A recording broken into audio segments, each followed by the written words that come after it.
சங்கீதம் 34:10 கர்த்தரை தேடுகிறவர்களுக்கு ஒரு நன்மையும் குறைபடாதுன்னு சொன்னாங்க. அந்த வார்த்தையின்படி நான் எங்கள் சென்னையில் என் பையன் இருக்கான், அங்கே போனால் பள்ளிக்கரணையில் அங்கே சர்ச்சில் இருக்கிறவங்களெல்லாம் கூட்டிகிட்டு போவேன். அங்கே கூட்டிகிட்டு போன ஒருத்தருக்கு வேலை இல்லாமல் இருந்தது. அவங்க வண்டியும் கொடுத்து வேலையும் கொடுத்துருக்காங்க. இப்படி அநேகரை கூட்டிகிட்டு போய் அந்த அற்புதங்கள் நிகழ வைக்க ஆண்டவர் உதவி செஞ்சார்.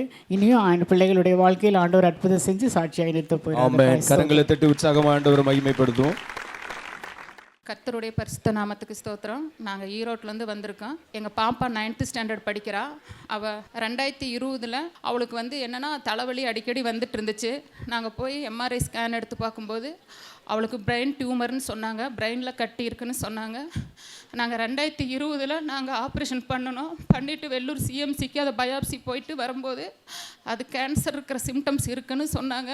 நாங்கள் ஐயாட்ட அப்பாயின்மெண்ட் வாங்கி போய் நாங்கள் ஜோம் பண்ணிட்டு வந்தோம். அதுக்கப்புறம் டாக்டர்கிட்ட நாங்கள் ரிசல்ட் கொடுத்து பார்க்கும்போது அது 100% இல்லாமல் 200% அது கேன்சர் இல்லை அப்படின்னு சொன்னாங்க. ஆனால் அதுக்கப்புறம் பார்த்தீங்கன்னா போன வருஷம் அதே மாதிரி ஒரு எம்ஆர்ஐ ஸ்கேன் ஒன்று எடுத்தோம். அது எடுத்து பார்க்கும்போது மறுபடியும் அதே இடத்துல டியூமர் வந்துருச்சுன்னு சொன்னாங்க. நாங்கள் வெள்ளூர் சிஎம்சி கூட்டிகிட்டு போய் ஆப்ரேஷன் பண்ணும்போது டாக்டர் சொன்னாங்க. நான் கேட்டேன், டாக்டர் பயந்துக்கிற மாதிரி ஒன்றும் இல்லையான்னு கேட்டேன். சொன்னாங்க அது ஆப்ரேஷன் பண்ணி எடுத்துத்தாமா அந்த கட்டி ரேடியேஷன் கொடுக்குறதா ஹீமோ கொடுக்குறதான்னு சொன்னாங்க. அது ரொம்ப வேதனைப்பட்டோம். ஏன்னா இப்போ வாலிப பிள்ளையாயிட்டா மறுபடியும் அந்த மண்டை ஓப்பன் பண்ணுறது பார்க்க எங்கனால சக்தி இல்லை. என் கணவர் ஒரு சாதாரண மெடிக்கலில் வேலை செய்கிறார். என் +1 படிக்கிறான். நாங்கள் ரொம்ப வேதனையோடு தான் அந்த வெள்ளூர் சிஎம்சிக்கு போனோடனே 2 லட்ச ரூபாய்க்கு எங்களுக்கு பில்லு கொடுத்தாங்க. வேதனையோடு வீட்டுக்கு போயிட்டு நாங்கள் பணம் ரெடி பண்ணுறோன்னு போயிட்டு வந்தோம். ஒரு வாரம் 10 நாள் கழித்து நாங்கள் அட்மிட் பண்ணுறோன்னு போகும்போது நான் எங்கள் வீட்டுக்கிட்ட சொன்னேன், நம்ம ஸ்டீபன் அங்கள்கிட்ட ஒரு அப்பாயின்மெண்ட் வாங்கி ஜோம் பண்ணிவிட்டு போகலாங்கன்னு சொல்லி. நாளைக்கு அட்மிட் ஆகிறோம் அப்படின்னா இன்றைக்கி நாங்கள் சென்னை போய் அங்கிளை பார்த்து நாங்கள் ஜோம் பண்ணோம். குடும்பமாக போய் ஜோம் பண்ணோம். அங்கிள் சொன்னார், சமாதானத்தோடு போ மகளே, கர்த்தர் உங்களோட இருக்காருன்னு சொல்லி எங்களை அனுப்பிச்சாங்க. அடுத்த நாள் நாங்கள் போய் வெள்ளூர் சிஎம்சியில் அட்மிட் ஆனோம். அட்மிட் ஆகி பாப்பாக்கெல்லாம் ஆப்ரேஷன் பண்ணிவிட்டு ஐசியூவில் ஒரு 2 நாள் இருந்து 2 நாள் கழித்து ரூமுக்கு அனுப்பிச்சிட்டாங்க. 1 வீக் கழிச்சு தாம்மா அந்த பயாப்சி ரிசல்ட் வரும்னு சொன்னாங்க. நான் ஜோம் பண்ணிகிட்டே இருந்தேன். ஏசப்பா பிள்ளைக்கு நீங்கள் ஜீவனம் கொடுங்கன்னு சொல்லி சிஎம்சி ஹாஸ்பிட்டலில் ஒரு சேப்பல் இருக்குது. அங்கே போய் நான் எங்கள் வீட்டுக்கார அழுது ஜோம் பண்ணுவோம். கடைசியாக அந்த ஒரு வாரம் கழித்து நாங்கள் அந்த பயாப்சி ரிசல்ட் போய் பார்க்கும்போது டாக்டர் சொன்னாங்க, இது கேன்சரே கிடையாதுமா, சாதாரண கட்டின்னு சொன்னாங்க. இது எங்கனால இல்லை, இது ஏசப்பானால தான் நாங்கள் இன்னைக்கு இங்கே நிற்கிறோம் அப்படின்னா அது கர்த்தரோட கிருபை தான்.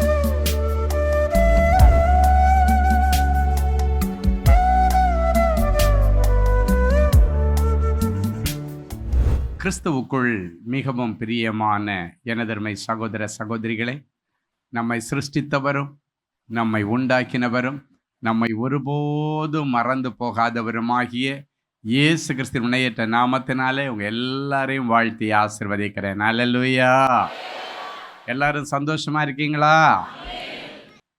இந்த நாளிலும் ஆண்டவருடைய பாதப்படியில் அமர்ந்து, ஆண்டவரே, என் பிள்ளைகளுக்கு ஆண்டவர் சொல்லுகிற மங்கள வார்த்தை என்ன வார்த்தை சொல்லி என் பிள்ளைகளை ஆசீர்வதிப்பது தேவனுடைய திட்டமாக இருக்கிறது. தேவ சமூகத்திலே கண்ணீரோடு ஜெபத்திலே தரித்திருந்த பொழுது நம்மை ஆசீர்வதிக்கும்படி ஆண்டவர் கொடுத்த பரலோகத்தின் மங்கள வார்த்தை எண்ணாகமத்தின் புஸ்தகம் 23ஆம் அதிகாரம் 21வது வசனம் இப்படியாய் சொல்லுகிறது. வாசிப்போமா? அவர் யாக்கோபிலே அக்கிரமத்தை காண்கிறதும் இல்லை, இஸ்ரவேலிலே குற்றம் பார்க்கிறதும் இல்லை.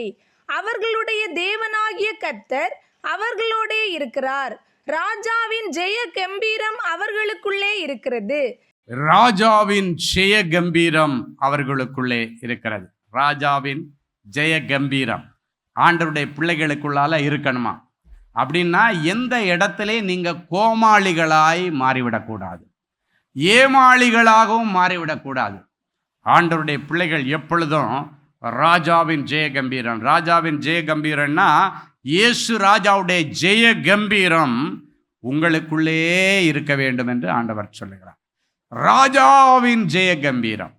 ஒருத்தர் ராஜாவா இருந்தா வர்றவன் போறவன் எல்லாம் அவனை இளக்காரமா பேசவோ சீண்டி பார்க்கவோ மாட்டான். அதுக்காக தான் ஆண்டவரவங்களை ராஜாவின் ஜெய கம்பீரத்தோடு இருக்க சொல்றார். நீ நொந்து போயிட்ட, விழுந்து போயிட்ட அப்படின்னாச்சுன்னா போகிறவன் வர்றவன் எல்லாம் உங்களுக்கு முன்னால் நின்று உங்களை சீண்டிக்கிட்டே இருப்பான். ஆனால் நீ ராஜ மேன்மையோட இருந்தன்னா உன்கிட்ட வர்றதுக்கு பயப்படுவாங்க. அதுதான் ஆண்டவர் எதிர்பார்க்கிற காரியம். ராஜாவின் ஜெய கம்பீரம் அதுக்கு எதற்கு அடையாளம்னா கௌரவமான வாழ்க்கைக்கு அடையாளம். நல்ல கௌரவமான ஒரு வாழ்க்கை, அவமானம் இல்லாத ஒரு வாழ்க்கை. இன்னைக்கு உங்களுடைய அவமானத்திற்கு காரணம் என்ன? ஒருவேளை கடன் உங்களுடைய அவமானத்திற்கு காரணமாக இருந்தால் அந்த ராஜ கம்பீர நடைய நீங்கள் இன்னைக்கு இழந்ததுக்கு காரணம் என்னன்னா கடனில் சிக்கினபடியினால கம்பீரமாக நடந்த நீ இன்னைக்கு கடன்காரனுக்கு முன்னாக கூனி குறுகி தலை குனிந்து நடந்துட்டு இருக்கிறீன்னா இன்னைக்கு ஆண்டவர் மறுபடியும் அந்த கம்பீர நட, அந்த கம்பீரமான நிமிர்ந்த பார்வையை ஆண்டவர் உனக்கு கொடுக்கும்படி இந்த கடன்களை எல்லாம் அடைக்க ஆண்டவர் சிறப்பு ஏற்பாடு ஒன்று செய்ய போகிறார். ஏன்னா நீ தலை குனிஞ்சு வாழ்கிறது ஆண்டவருக்கு இஷ்டமே இல்லை. நீ ஆண்டவருடைய பிள்ளை. உனக்கு ஒரு தலை குனிவுன்னா அது ஆண்டவருக்கு தலை குனிவு. சில பெற்றோர்கள் சொல்லுகிறதை கவனித்திருக்கிறேன். கௌரவமாக இருந்த குடும்பம், என் பிள்ளையால் ஒரு தலைக்குனிவு வந்துருச்சு. குடும்பத்தில் தலை காட்ட முடியலை, தேவாலயத்தில் தலை காட்ட முடியலை, அக்கம்பக்கத்தார் முன்னிலையில் தலை காட்ட முடியலை. தலை நிமிர்ந்து நின்று அவங்க அப்பா இப்போ தலை குனிஞ்சிட்டாரு, யாரிடத்துலையும் நிமிர்ந்து பேசுறதில்லை என்று சொல்லுகிறதை நாம் கவனித்திருக்கிறோம். இன்னைக்கு அந்த காரியங்களுக்கு ஒரு முடிவை கொண்டு வரணும். நான் அநேக இடங்களிலே அந்த அடக்க ஆராதனைக்கெல்லாம் போயிருக்கிறேன். ஆனால் இடையில இப்போ சில மாதங்களுக்கு முன்பாக ஒரு அடக்க ஆராதனைக்கு போனேன். அது என்னுடைய மனசிலிருந்து இன்னைக்கும் ஆறாத ஒரு காயமாய் இருக்கிறது. ஏன்னா நான் அந்த அடக்க ஆராதனைக்கு போயிருக்கும்போது சில வார்த்தைகள் என்ன பேச சொன்னாங்க. நான் எல்லாம் பேசிகிட்டு இருக்கிறேன், பேசி முடிச்சிட்டேன். அந்த சகோதரனுடைய மகள், அவ தகப்பனாருடைய உடம்புல அடித்து அடித்து அடித்து அழுறா, அப்பா உன்னை நானே கொன்னுட்டேன், என்னால் தான் நீ செத்து போயிட்டேன், இன்னும் நல்லா பல வருஷம் வாழ வேண்டிய உன்னை நானே சாகடிச்சிட்டேனேன்னு சொல்லி தகப்பனுடைய மார்பிளை போட்டு அடிக்கிறாள். தன் மார்பிளை போட்டு அடிக்கிறாள். எங்கள் அப்பாவை நான் சாகடிச்சிட்டேன், பைத்தியம் பிடிச்சவளை போல அவள் அழுது அழுது அழுது விழுந்து விழுந்து அழுது கொண்டே இருந்தாள். நான் அந்த முடிச்சுட்டு வெளியே வரும்போது என்னை அழைச்சிட்டு போனேன். அந்த சகோதரிடத்தில் கேட்டேன், அவங்க அப்பா நேச்சுரல் டெத்து தானே, எதுக்கு இந்த பிள்ளை அப்பாவை நான் கொன்னுட்டேன்னு சொல்லி அவங்க மக அழுதா என்று சொல்லி கேட்கும் பொழுது அந்த சகோதரன் சொன்ன காரியம் எனக்கு ரொம்ப மனவேதனை கொடுத்தது. ஊரில் தலை நிமிர்ந்து நடந்து கொண்டிருந்த கௌரவமான ஒரு தகப்பனார் அவர். திடீர்னு இந்த பிள்ளை ஒரு அந்நிய மார்க்கத்தில் உள்ள ஒருவனை விரும்பி அவனை வீட்டுக்கு அழைச்சிட்டு வர்றதும் போகிறதும் பைக்கில் கொண்டு இறக்கி விடுறது அக்கம் பக்கத்தில் எல்லாரும் பார்த்துட்டாங்க. அவர் எவ்வளோ சொல்லியும் கேட்கல. தலை நிமிர்ந்து நடந்து அவர் கொஞ்ச நாளாகவே தலை குனிய ஆரம்பிச்சிட்டார். கௌரவமாக நடந்து அவர் கொஞ்சம் கொஞ்சமாக மற்றவங்கள்ட்ட பேசுகிறத கூட நிறுத்திட்டாரு. ஏன் பேசாமல் இருக்கிறாருன்னு யாருக்குமே தெரியலை. தன்னுடைய பிள்ளைகிட்ட எவ்வளோ சொன்னார், விட்டுருமான்னு கேட்டோம், கேட்கல.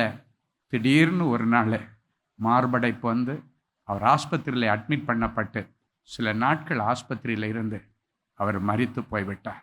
அவருடைய தலை நிமிர்ந்து நடந்த அந்த அனுபவம் எல்லாம் அப்படியே மாறின உடனடியாக தலைக்குனி வந்த உடனே மனசில் கவலைப்பட்டே அவருக்கு ஹார்ட் அட்டாக் வந்துருச்சு. டாக்டர்ஸ் போன உடனே கேட்டாங்களாம், இப்போ அந்த பிள்ளையும் கூட நின்னாலாம், அவங்க அம்மாவும் மகளும் தான் ஹாஸ்பிட்டலில் கூப்பிட்டு போகிறாங்க.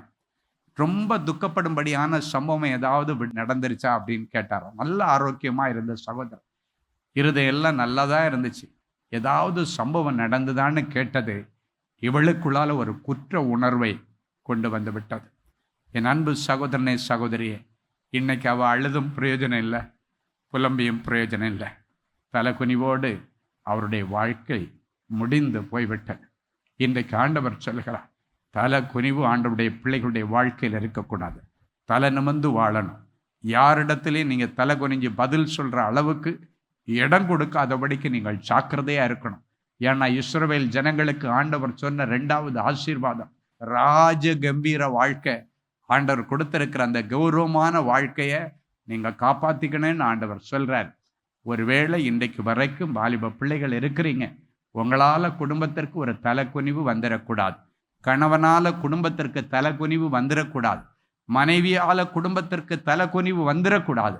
இன்றைக்கு தேவனுடைய பிள்ளைகள், இன்றைக்கு உங்களுடைய வாழ்க்கையை சரி செய்ய பழகிக் கொள்ளுங்கள். உங்களுடைய வாழ்க்கையில் இருக்கிற சீர்கட்டு போன காரியங்களை எல்லாம் சீர்தூக்கி பார்த்து அதை சீர்படுத்தி கொள்ளும்படிக்கு ஆண்டவர் இன்றைக்கு உங்களுக்கு ஒரு நல்ல வாய்ப்பை ஆண்டவர் கொடுக்கிறார். கர்த்தர் உங்களை ஆசீர்வதிப்பார். மூன்றாவது, நல்ல சந்ததியை பெற்றெடுக்கிற குடும்பம். முதலாவது அழகான குடும்பம், இரண்டாவது ராஜ கம்பீர குடும்பம், மூன்றாவது நல்ல சந்ததியை பெற்றெடுக்கிற ஒரு குடும்பம். எண்ணாகமத்தின் புஸ்தகம் 23ஆம் அதிகாரம் 10வது வசனம் இப்படியாய் சொல்லுகிறது. வாசிப்போமா? யாக்கோபின் தூளை எண்ணுகிறவன் யார்? இஸ்ரவேலின் கார்பங்கை எண்ணுகிறவன் யார்? இது சந்ததி விரிவாக்கத்திற்கு அடையாளமாய் கொடுக்கப்படுகிற ஒரு ஆசீர்வாதம். எண்ணி முடியாத சந்ததி, நல்ல சந்ததியை பெற்றெடுக்கிற ஒரு குடும்பத்தை கர்த்தர் இன்றைக்கு உங்களுக்கு கொடுக்க விரும்புகிறார். சிலர் யோசிக்கிறீங்க, இன்னும் எனக்கு கல்யாணமே ஆகலை, அதுக்குள்ளால சந்ததியை பற்றி ஐயா பேசிட்டு இருக்கிறாரு, இந்த திருமண வாழ்க்கை என்கிற அந்த ஆசீர்வாதத்தை ஸ்கிப் பண்ணிட்டு போயிட்டாரு என்று நீங்கள் நினைச்சிங்கன்னா, சந்ததி கொடுக்கணும்னாலே உனக்கு அதுக்குள்ளால கல்யாணத்தை ஆண்டவர் செய்து வச்சிருவாருன்னு அர்த்தம். ஹல்லேலூயா. எல்லா திருமண தடைகளும் ஆண்டவர் இன்றைக்கு உடைக்கிறார். இந்த இடத்துல நிறைய தாய் தகப்பன்மார்கள், என் பிள்ளைக்கு 35 வயசாச்சு, 40 வயசாச்சு, இன்னும் ஒரு நல்ல வரன் வரலையே என்று அழுது கொண்டு வந்திருக்கிறதை என்னுடைய ஆவியிலே பார்க்கிறேன். இன்னைக்கு ஆண்டவர் சொல்றாரு, உங்க பிள்ளைகளுக்காக ஒரு எலியேசரை ஆண்டவர் இன்றைக்கு அனுப்புவார். உங்க வீட்டுக்கு நல்ல ரெபேக்காளை அழைத்து கொண்டு வருவார். சில வருஷங்களுக்கு முன்பாக பொள்ளாச்சியில் ஒரு பேரின்ப பெருவிழா கூட்டத்திற்கு நான் போயிருக்கும் பொழுது, நான் தங்கி இருக்கிற அறையில் ஒரு தாய் வந்து ரொம்ப அழுதுகிட்டு சொன்னாங்க, என்னுடைய மகள் டியூப்பில் ப்ரெக்னன்சி ஆகி டியூப் வெடித்து உயிருக்கு ஆபத்தான நிலைமையில் ஆஸ்பத்திரியில் படுத்து கிடக்கிறாங்க. அவர்களுக்காக நீங்கள் எப்படியாவது ஃபோன்லேயாவது ஒரு சின்ன ஜெபம் பண்ணணும். என் பிள்ளையுடைய நிலைமை என்ன ஆகன்னு சொல்ல முடியாது, டாக்டர்ஸ் எல்லாம் பயம் காட்டுறாங்க. ஏன்னா அது பஸ்ட் ஆகி போச்சு. பஸ்ட் ஆகுக்கு முன்னாடி இவங்க ஏதாவது பண்ணியிருந்தாங்கன்னா நல்லா இருந்திருக்கும். அந்த டியூப் வெடித்து பஸ்ட் ஆனதுனால அவள் உயிருக்கு போராடி கொண்டு ஐசியூவில் அவள் படுத்து கிடக்கிறா, அவளுக்காக நீங்கள் கொஞ்சம் ஜெபம் பண்ணுவீங்களான்னு சொல்லி அந்த தாயார் நான் தங்கியிருந்த ஹோட்டல் அறையிலே வந்து அழுது கொண்டிருந்தார்கள். அப்பொழுது அந்த தாயாரை பார்த்து கர்த்தருடைய ஆவியானவர் அடிமை மூலமாக சொன்னார், அவளுக்கு பிள்ளைகளை நான் கொடுக்க போகிறேன் என்று சொன்னார். நீ ஏமா கவலைப்படுற, அவள் உயிரோட பிழைச்சி வந்து பிள்ளைகளை பெற்றெடுப்பாள். அப்போ அந்த தாயார் சொன்னாங்க, அந்த ஃபெலபியன் டியூப் ரெண்டும் ரப்சர் ஆயிடுச்சு, ரெண்டுமே டேமேஜ் ஆகி அது வெடிச்சதில் ஃபுல்லாக போயிடுச்சு. இதுக்கு மேலே என் மகள் எப்படி பிள்ளையை பெற்றெடுக்க முடியும்? 2 டியூபும் ரப்சர் ஆயிடுச்சு, இதுக்கு மேலே வாய்ப்பு இல்லை, அவள் பிழைக்கிறது வாய்ப்பு இல்லை, பிழைச்சி வந்தாலும் குழந்தை படுறதுக்கு வாய்ப்பே இல்லை அப்படின்னு சொல்லி அந்த தாயார் அழுதார்கள். அப்பொழுது நான் சொன்னேன், ஒன்றுமில்லாத அவாந்தர வெளிகளிலே நீரூற்றுகளை உண்டு பண்ணுகிறவர் நம்முடைய ஆண்டவர், வட்டாந்தரைகளிலே நீரூற்றுகளை ஏற்படுத்துகிறவர் நம்முடைய ஆண்டவர். வாய்ப்பே இல்லாத இடத்துல அற்புதத்தை செய்கிறது தான் நம்ம ஆண்டவருடைய ஸ்பெஷாலிட்டி. ஹல்லேலூயா. சொல்லிட்டு ஆண்டவர் சொன்னார், நம்பிக்கையுடைய சிறைகளை அரணுக்கு திரும்புங்கள், கர்த்தர் இரட்டிப்பான நன்மையை தருவார் என்று சொல்லி ஒரு மங்கள வார்த்தையை சொல்லி அந்த மகளுக்கும் ஃபோனில் ஒரு ஜெபம் பண்ணிட்டு அவளை அனுப்பி வச்சுட்டேன். அவளுக்கு ஃபோன் பண்ணும்போது தான் ஆண்டவர் இந்த வார்த்தையை சொன்னார், இரட்டிப்பான நன்மை தர. நீ கவலைப்படாத மகளே, நீ சாகாமல் பிழைத்து வந்து கர்த்தருடைய செய்கையை விவரித்து சொல்லுவாய். அது மட்டும் இல்லை, கர்த்தர் உனக்கு இயற்கையாக இயல்பாக இரட்டிப்பான பிள்ளைகளை கொடுக்க போகிறார். இந்த வார்த்தையை சொல்லி அவளை உற்சாகப்படுத்தி அதுக்கப்புறம் மீட்டிங் எல்லாம் முடிச்சுட்டு வந்துட்டேன். அது தாண்டி பல வருஷங்கள் ஆயிடுச்சு. திடீர்னு நான் ஒரு முறை அமெரிக்க தேசத்திற்கு ஊழியத்திற்கு போயிருக்கும் பொழுது, அங்கே அட்லாண்டா தமிழ் சர்ச் அப்படின்னு பாஸ்டர் பால்மர், ஒரு அருமையான சகோதரர், அவங்க சர்ச்சுக்கு நான் செய்தி கொடுக்கறதுக்காக போயிருக்கிறேன். அப்போ அந்த சகோதரர் சொன்னார், ஐயா இன்னைக்கு ஒரு வீட்டுக்கு உங்களை நான் கூட்டிட்டு போகிறேன், உங்களுக்கு ஒரு பெரிய சஸ்பென்ஸ் இருக்குது அப்படின்னாரு. என்ன சஸ்பென்ஸ், எங்கே கூட்டிட்டு போகிறீங்க? அதெல்லாம் இப்போ சொல்ல முடியாது, அங்கே போனதுக்கு பிறகு தான் சொல்ல முடியும்னு சொன்னார். அண்ணே தலையை உடைச்சாதீங்கண்ணே, சொல்லுங்கண்ணே அப்படின்னு சொன்னால் அதெல்லாம் சொல்லவே முடியாது என்று சொல்லிட்டு ஒரு வீட்டிற்கு அழைத்து கொண்டு போனேன். பெல் அடித்தார், உள்ளே போனேன். ஒரு மகள் 2 கையிலையும் 2 குழந்தைகளை வச்சுட்டு, ரைஸ்லாடையா உள்ள வாங்க, என்ன ஞாபகம் இருக்கான்னு கேட்டாங்க. நான் சொன்னேன், இல்லைம்மா எவ்வளோ இடத்துக்கு போகிறேன், எவ்வளோ பேரை பார்க்குறேன், எனக்கு ஒன்றும் ஞாபகம் இல்லை. அப்போ அவங்க சொன்னாங்க, எங்கள் ஊர் பேரின்ப பெருவிழாவுக்கு நீங்கள் வந்திருக்கும் போது, பொள்ளாச்சிக்கு வரும் பொழுது, இந்த வருஷம் பேரின்ப பெருவிழாவை ஞாபகம் வச்சுக்கிறதுக்கு எல்லாருக்கும் ஒரு பரிசு ஆண்டவர் கொடுக்க போனாருன்னு சொன்னீங்க. அதுவும் நான் என்னுடைய யூட்ரஸில் அந்த ஃபெலபியன் டியூப் வெடித்து ரப்சர் ஆகி ஆஸ்பத்திரியில் இருக்கும்போது எங்கள் அம்மா வந்து உங்ககிட்ட இருந்து ஃபோன் பண்ணி ஜெபிக்க சொன்னாங்க. இல்லை, அதே மகள் தான் நான். நீங்கள் சொன்னது போல ரெட்டிப்பான பிள்ளையை கர்த்தர் எனக்கு கொடுத்திருக்கிறார். அல்லேலூயா. அழகான ஒரு ஆம்பளை பிள்ளை, ஒரு பொம்பளை பொண்ணு, அழகாக 2 பேரையும் எடுத்து அப்படியே கையில் வச்சுட்டு ஃபோட்டோ எடுத்து ஆண்டவருடைய நாமத்தை மகிமைப்படுத்த கர்த்தர் உதவி செய்தார். அல்லேலூயா. இந்த இடத்துல சொல்லப்பட்டிருக்கிறது, யாக்கோபின் தூளை எண்ணத்தக்கவன் யார்? இன்னைக்கு ஒரு பிள்ளைக்காக நீங்க எதிர்பார்த்து வந்திருக்கலாம், ஆண்டவர் பிள்ளைகளை கொடுப்பார். நான் எங்க ஊழியத்துல பார்த்துருக்கிறேன், ஒரே பிரசவத்துல 3 பிள்ளைங்க எல்லாம் சர்வசாதாரணம். 1 இல்லை 2 இல்லை 3, 5 வருஷம் 10 வருஷம் குழந்தை இல்லாம இருந்துட்டு 3 பிள்ளைங்க எல்லாம் சர்வசாதாரணமா ஒரே டெலிவரியில ஆண்டவர் கொடுத்து கொண்டிருக்கிறதை நான் பார்க்கிறேன். யாக்கோபின் தூளை எண்ணத்தக்கவன் யார்? இஸ்ரவேலின் கார்பங்கை எண்ணத்தக்கவன் யார்? ஒரு குழந்தை இல்லைன்னு சொல்லி கண்ணீரோடு வந்திருக்கிற தேவனுடைய பிள்ளைகளே, ஆண்டவர் இன்றைக்கு சொல்லுகிறார், பிள்ளைகளை உங்களுக்கு நான் கொடுக்க போகிறேன். அவர் சொல்லியும் செய்யாதிருப்பாரோ? இஸ்ரவேலின் ஜெயபலமானவர் சொன்னதை சொன்னபடி செய்கிறவர் இன்னைக்கு உங்களுக்கு அப்படியே செய்வார். அல்லேலூயா.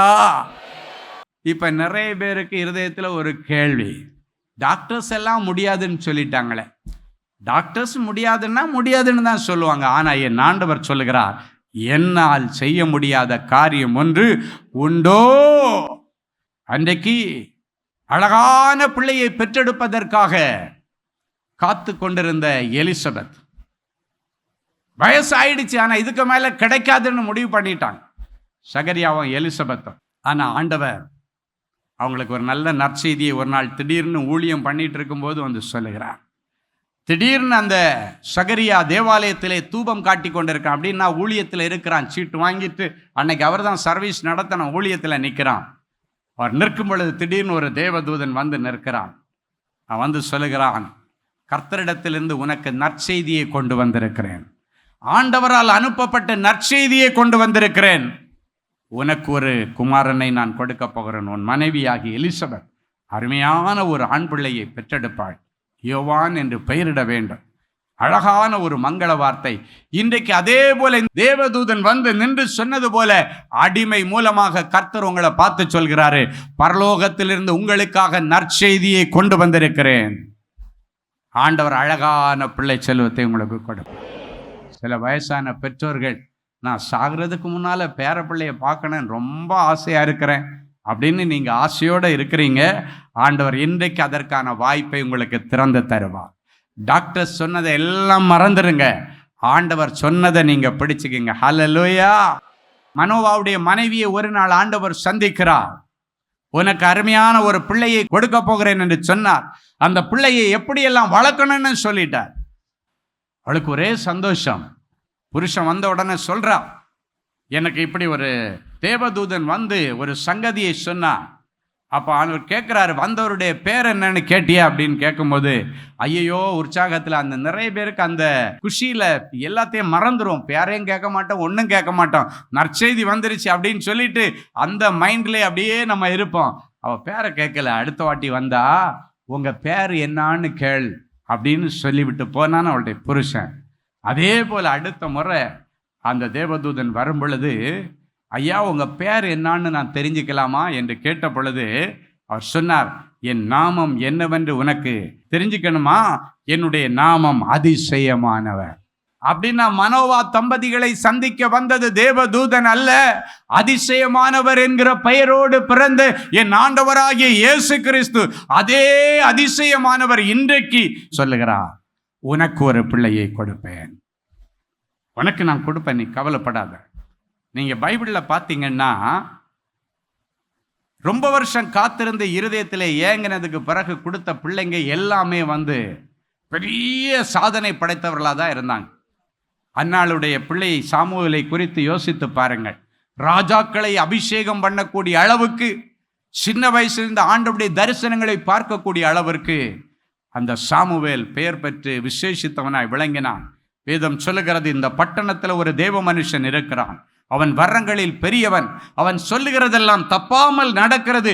அவனிடத்தில் போவோம் வாருங்கள் என்று பக்கத்து தேசத்தில் உள்ளவன் எல்லாம் இங்க தேடி வருகிற அளவுக்கு சாமுவேல் தீர்க்கதரிசி பெயர் பெற்றவனாய் விளங்கினான். ஆனால் ஒரு காலத்தில் அவனுடைய தாயார் குழந்தை இல்லாம தேவ சமூகத்தில் வந்து கண்ணீர் வடித்தவள், அவமானத்தோடு வாழ்ந்தவள். யோசித்து பாருங்க. யோவான் சாம்பவனுடைய பிறப்பும் அப்படித்தான். இயேசு கிறிஸ்துவுக்கே ஞானஸ்நானம் கொடுக்கக்கூடிய அளவில் அவ்வளவு பெரிய பிரசித்தி பெற்ற ஊழியக்காரர். சிம்சோனை யோசித்து பாருங்க. எல்லாம் அப்படிதான். இன்னைக்கு ஒருவேளை உனக்கு பல வருஷமா குழந்தை இல்லைன்னா பிரசித்தி பெற்ற பிள்ளையை கர்த்தர் உனக்கு கொடுக்க போகிறார். பெயர் வாங்குகிற பிள்ளையை உனக்கு கொடுக்க போகிறார். ஆண்டவருடைய மகிமையை வெளியரங்கப்படுத்துகிற பிள்ளையை கர்த்தர் உங்களுக்கு கொடுக்க போகிறார். இன்றைக்கு உங்களுடைய வாழ்க்கையில் இருக்கிற எல்லா அவமானங்களை மாற்றும்படிக்கு கர்த்தருடைய ஆவியானவர் நேரடியாய் நின்று சொல்லுகிறார், சந்ததி அற்று போகாதபடிக்கு உனக்கு ஜெயம் கொடுத்த தேவனுக்கு ஸ்தோத்திரம் என்று சொல்லிட்டு போங்க. ஆண்டவர் நல்ல சந்ததியை தருவார். ஹல்லேலூயா. என் அன்பு தேவனுடைய பிள்ளைகளே, நல்ல தேவ செய்தியை கேட்டீர்கள். நல்ல சாட்சிகளையும் பார்த்தீர்கள். ஆண்டவரே, நானும் இப்படிப்பட்ட ஒரு அற்புதத்துக்கு தானே காத்துட்டு இருக்கிறேன் அப்படின்னு ஏங்கிட்டு இருக்கிறீங்களா? உங்கள் அற்புதத்துக்காக அப்படியே நீங்கள் முழங்கால்களை தாழ்த்துங்க. இது உங்கள் அற்புதத்தின் நேரம். ஜெபிக்கலாமா? அன்பான ஆண்டவரே, உமக்கு நன்றி. நிறைஞ்ச மனசில் என் பிள்ளைகளை ஆசீர்வதிக்கிறேன். உம்முடைய மங்களகரமான வார்த்தைகளை கேட்டுக்கொண்டு டிவி பெட்டிக்கு முன்னால் முழந்தாள் படியிட்டு, ஆண்டவரே எனக்கு இரங்கும், ஆண்டவரே எனக்கு உதவி செய்யும் என்று கேட்கிற என் பிள்ளைகளுக்கு உடைய உதவிக்கரம் நீட்டப்படட்டும். இன்றைக்கு என் பிள்ளைகள் இந்த செய்தியில் என்னென்ன வார்த்தைகள் எல்லாம் கேட்டாங்களோ அந்த வார்த்தைகள் எல்லாம் இவர்கள் வாழ்க்கையிலே ஆம் என்றும் ஆமேன் என்றும் நிறைவேறட்டும். எல்லா தடைகளை உடைச்சி போடுங்க ஆண்டவரே. தடைகளை உடைக்கிற ஆண்டவரே, என் பிள்ளைகளுக்கு முன்னே செல்லுவீராக. உடைய வியாபாரத்தில் காணப்படுகிற தடைகள், வேலை ஸ்தலத்தில் காணப்படுகிற தடைகள், படிப்பில் காணப்படுகிற தடைகள், ஊழியத்தில் காணப்படுகிற தடைகள், அத்தனை தடைகளையும் உடைச்சி ஆண்டவர் அற்புதம் செய்யும். இவ்வளவு நேரமும் உம்முடைய வாயினாலே நீர் சொன்னீர். இந்த நிமிஷம் அதை கரத்தினாலே என் பிள்ளைகளுக்கு நிறைவேற்றுவீராக. இவர்கள் கேட்ட அத்தனை மங்கள வார்த்தைகளின் படியே என் பிள்ளைகளுக்கு ஆக கடவது நிறைவேறுவதாக நாங்கள் வாழ்த்தி மனதார நாங்கள் ஆசீர்வதிக்கிறோம். எனக்கு இறங்கும் தேவனேன்னு கதறுகிற பிள்ளைகளுக்கு நீர் இரக்கத்தில் ஐஸ்வர்யமுள்ள தேவன் அல்லவா? என் ஒரேளை என் பிள்ளைகளுடைய செய்கைகள் உம்முடைய சமூகத்திலிருந்து என் பிள்ளைகளுக்கு கோபாக்கிறேன் வியாதிகளை கொண்டு வந்திருந்தாலும், கோபாக்கிறேன் இழப்புகளை கொண்டு வந்திருந்தாலும், பிள்ளைகளை கிருபையாய் மன்னித்து என் பிள்ளைகளுக்கு மறுபடியும் வாழ்வதற்கு ஒரு வழியை தார். மறுபடியும் என் பிள்ளைகளை இழந்து போனவற்றை பெற்றுக்கொள்ளட்டும். ஆண்டவருடைய சரீரத்தில் இருக்கிற கொள்ளை நோய் இயேசுவின் நாமத்தினாலே மறைந்து போகட்டும். தெய்வீக தொடுதலை தார்.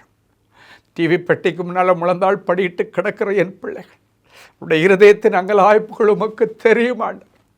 சில காரியங்களை யாரிடத்தில் சொல்லி அழ முடியாமல் என் பிள்ளைங்க கதறிட்டு இருக்கிறாங்க. அவற்றை உங்கள் பாதத்தில் வைத்து நாங்கள் ஜெபிக்கிறோம். இரக்கத்தில் ஐஸ்வர்யமுள்ள தேவனே, என் பிள்ளைகளுக்கு இறங்கி அற்புதங்களை செய்யும். ஒவ்வொருவரையும் தொட்டு குணமாக்கும். கற்பத்தின் வியாதிகள் மாறட்டும் சுவாமி. கற்பத்தில் இருக்கிற கட்டுகளும் கட்டிகளும் மறைந்து போகட்டும். ஒரு சந்ததிக்காய் ஏங்கி கொண்டிருக்கிற என் பிள்ளைகளுக்கு இன்றைக்கே ஒரு அற்புதம் நடக்கட்டும். இன்றைக்கே பரலோகத்தின் திரவியம் அவருடைய கற்பத்தை நிரப்பட்ட சுவாமி. யாராவது என்னை கை தூக்கி விடமாட்டாங்களான்னு கதறிக்கொண்டிருக்கிற பிள்ளைகளுக்கு ஆண்டவரே இறங்கி நின்று என் பிள்ளைகளை கை தூக்கி அவளை ராஜாக்களோடும் பிரபுக்களோடும் உட்கார வைத்து அழக பார்ப்பீராக. நியாயமான விருப்பங்கள் வாஞ்சிகள் எல்லாம் நிறைவேறட்டும். நிறைஞ்ச மனசில் பிள்ளைகளை ஆசீர்வதிக்கிறேன் இயேசுவின் மூலம் பிதாவே. ஆமேன், ஆமேன்.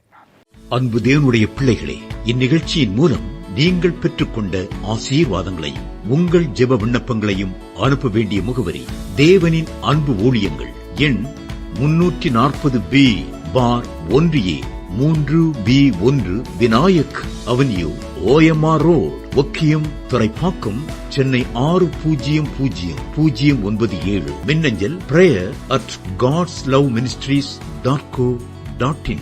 எங்களது இணையதளம் www.godsloveministries.co.in. மேலும் 24 மணி நேர ஜெப உதவிக்கு 044 24547999 மற்றும் 9941950999 என்ற எண்களுக்கு தொடர்பு கொள்ளுங்கள். கர்த்தர் தாமே உங்களை ஆசீர்வதிப்பாராக.